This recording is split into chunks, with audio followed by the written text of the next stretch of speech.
یا کسی مظلوم یا کسی ظالم کے خلاف لڑنا ہوا تو میں پتلی گلی سے بھاگوں گا یا وہاں کھڑا رہوں گا. ہمارے ایک دوست تھے, ان کے بڑے قریبی دوست تھے, کہتے ہیں میں ایک دفعہ پٹ رہا تھا تو میں نے پیچھے مڑ کے دیکھا تو میرے جو جگری دوست تھے نا وہ ایسے غائب ہوئے جیسے پیدا ہوئے ہی نہیں اس کائنات.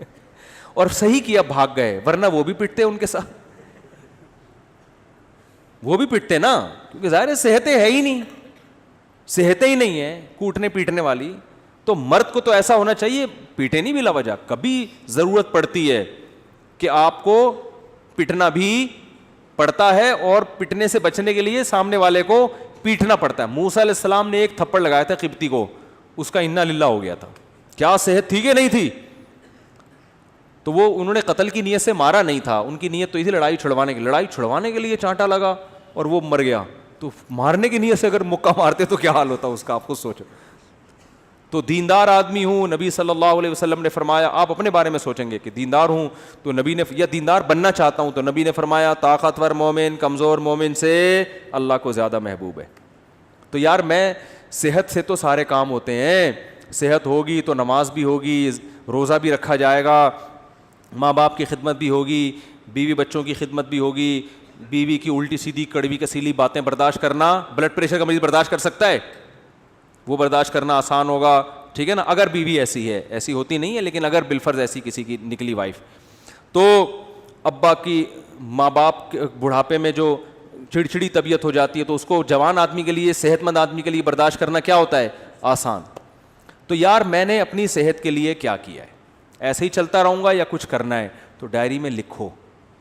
تو صحت کی بھی موٹی موٹی بنیادی چیزیں بتا دیتا ہوں کہ بھائی 40 سال سے میری عمر زیادہ ہو گئی ہے تو اب سب سے پہلے تو کولیسٹرول چیک کرنا ہے, لیول بڑھا ہوا تو نہیں ہے, بلڈ پریشر چیک کرنا ہے نارمل ہے کہ نہیں ہے. یہ 2 چیزیں تو ہے نا. شوگر کا ٹیسٹ کروانا ہے کہ شوگر کی طرف تو نہیں جا رہا معاملہ, کیونکہ یہ اسی وقت پھر آدمی آہستہ آہستہ جانا شروع ہوتا ہے. تو بھائی اگر ہے تو ابھی احتیاط کرو. یہ ساری 2-3 موٹے موٹے ٹیسٹ ہوتے ہیں, وہ ڈاکٹر بتا دے گا. نہیں بھی کرو ٹیسٹ تو چلو چھوڑو, ٹیسٹ نہ کراؤ. آپ یہ کہو کہ یار اس عمر کے بعد یہ ساری بیماریاں ہوتی ہیں کہ نہیں ہوتی ہیں, تو ان سب بیماریوں کا بیسک علاج کیا ہے؟ جتنا کھا رہے ہو اتنا یوٹیلائز کرو, جو کھا رہے ہو نا وہ نکال دو کسی طریقے سے. تو اس کا حل کیا ہے؟ جاگنگ, جم, یوٹیلائز کرنا ہے نا, اپنی انرجی کو خرچ کرنا ہے. تو یار میں کیا کر رہا ہوں؟ تو ڈائری میں لکھو کہ تیرے باپ کو بھی نا اب صحت کے حوالے سے کوئی الہ عمل, اصل میں تمیز سے اپنے آپ سے بات کرو گے آپ مانو گے نہیں, حقیقت ہے. اپنے آپ سے بھی اگر آپ تمیز سے بات کرو گے, ہمیں عادت ابے تبے کی پڑ چکی ہے. اپنی اولاد کو آپ محبت سے سمجھاؤ مان جاتی ہے بھائی. ایک وقت آتا ہے اس کو بھی ابے تبے سے, ابے تیرے کو انڈے لینے کے لیے بھیجا تو کیا اندھا ہے کیا بہرا ہے؟ سنتے جب اس طرح سے پھر ایک وقت آتا ہے بولنا پڑتا ہے نا. امپلائز کو لوگ اسی طرح بول رہے ہوتے ہیں نا. تو آپ نے اپنے آپ سے ابے تبے سے بات کرنی ہے کہ بھائی تو ایسے ہی چلتا رہے گا یا انسان کا بچہ بننے کا تیرا پروگرام ہے کہ نہیں. تو بننے کا پروگرام ہے تو آج سے تھوڑا خوراک کا شیڈول کیا کرنا ہے؟ ایکسرسائز کرنی ہے, صبح اٹھ کے جاگنگ کرنی ہے, کبھی کبھار جم بھی جانا ہے, اور رات کو جلدی سونا ہے. رات کو دیر سے سونے والوں کو شوگر بہت جلدی حملہ کرتی ہے, ڈپریشن میں جاتے ہیں. رات کو جلدی سونے کا کیا, یہ جو ہے نا عشاء کی نماز کے بعد موبائل اب بند, یہ لاک کر کے لاکر میں رکھ دینا ہے اس کو. عشاء کے بعد موبائل ہاتھ میں نہیں آئے گا. وہ ہر ایک کی اپنی الگ ترتیب ہو سکتی ہے, میں تو مثالیں دے رہا ہوں. آپ عشاء نہیں تو 9 بجے کر لو, 10 بجے کر لو, 11 بجے کر لو, کوئی ٹائم تو یہ تو نہیں کہ ساری رات بیٹھا ہوا ہے موبائل پہ,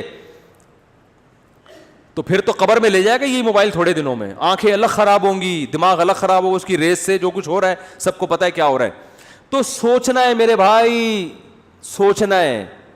پھر آپ نے یہ سوچنا ہے کہ یار عبادت کے حوالے سے کیا کرنا ہے. نماز, اپنے آپ کو نمازی بنانا ہی ہے, بنانا بھی ہے کہ صرف بیانات ہی سنتے رہنا ہے ساری زندگی. اب کچھ عمل بھی کرنا ہے کہ نہیں کرنا. تو اسلام میں سب سے پہلے کیا ہے؟ بولو نا بھائی, نماز ہے. یار تکبیر اولا کا پابند بنانا ہے. تو یار پابندی ہو نہیں رہی, سستی ہوتی ہے, تو بھائی پینلٹی لگاؤ اپنے اوپر.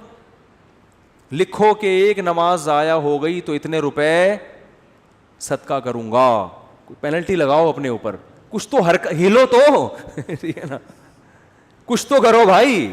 ایسے ہی تھوڑی چلنا ہے کہ یار پینلٹی لگاؤں گا, فجر قضا ہو گئی تو اتنے روپے صدقہ کروں گا, ظہر قضا ہو گئی تو اتنے روپے. اس طرح آہستہ آہستہ پھر جو ہے نماز کے علاوہ پھر کوئی کسی میں کوئی اخلاقی برائی ہے خدا نخواستہ, کوئی بد نظری کی عادت ہے, یہ کوئی اور برائی ہے, تو یار یہ برائی چھوڑنی ہے. سگریٹ کی عادت ہے, گٹکے کی عادت ہے, ابے کیا ساری زندگی سگریٹ پیتا رہے گا؟ دیکھا نہیں ہے ہر ڈبے پہ لکھا ہوتا ہے خبردار سگریٹ نوشی صحت کے لیے مضر ہے. ہر ڈبے پہ لکھا ہوتا ہے. تو کیا اندھا ہے, تجھے نظر نہیں آ رہی ہے؟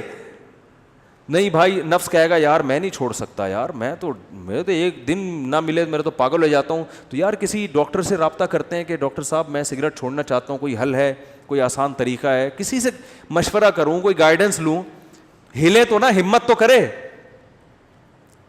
بہت سے ڈاکٹرز ہیں جو آپ سے سگریٹ چھڑوا دیں گے, اس کے علاج ہے, وہ آپ کو طریقہ بتائیں گے, کچھ ہمت کرنی پڑے گی. تو آہستہ آہستہ کیا ہوگا,